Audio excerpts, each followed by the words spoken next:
नमस्कार सर्वांना, मी ऐश्वर्या आज तुम्हाला घेऊन चालली आहे एक पवित्र सफर. ती आहे म्हणजे आषाढीची वारी. हा एक भक्तीचा, प्रेमाचा आणि विठ्ठल नामाचा असेल. तर चला सुरू करूया अनुभव. आता तर सध्या आम्ही सर्व रेडी झालो आणि निघालो आहे.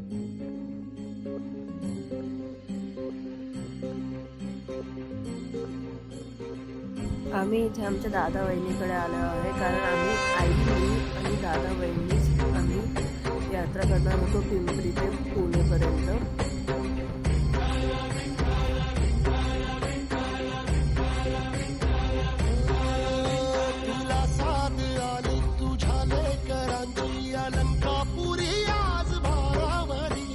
सवारीचा घेतला पावला निया वाळवंटी तुझी सावली सुरुवात झाली आहे तुळशी तुझ्या नाव घोषात इंद्रायण.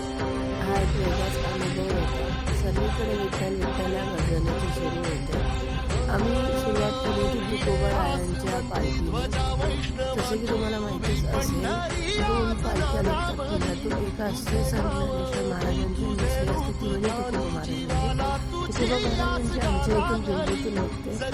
पिंपरीतून निघते आम्ही पूर्ण आणि त्यांची जी असते शिवाजीनगरपर्यंत जातो. तुकोबारायांची पालखी त्यांचे दर्शन झाले.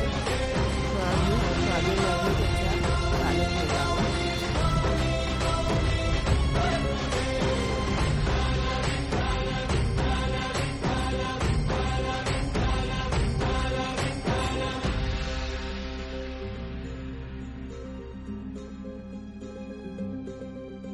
हा व्हिडिओ फास्टवे होत आहे. आम्ही पिंपरीतून 8:30ला निघालो होतो, पण आम्ही 11:30पर्यंत तर आम्ही दापोडीला पोचलो होतो. दापोडीला ही पालखी थांबते 2 ते 3 तास.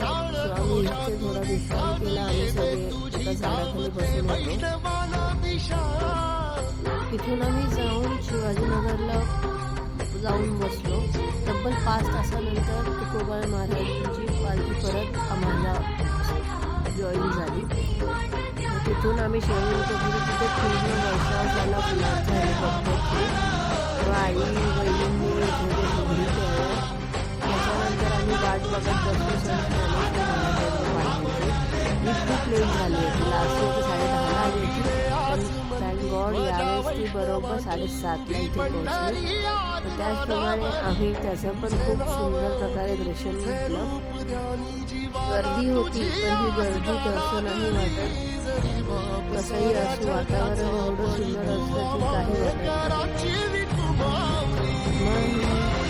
तुकोबारायांची पालखी जाऊन महाराज ज्ञानेश्वरांची पालखी भवानी पेठेत जाऊन आजची 2 रात्र पुण्याचं सांगतेवर स्थिती होती. त्या प्रकारे आम्ही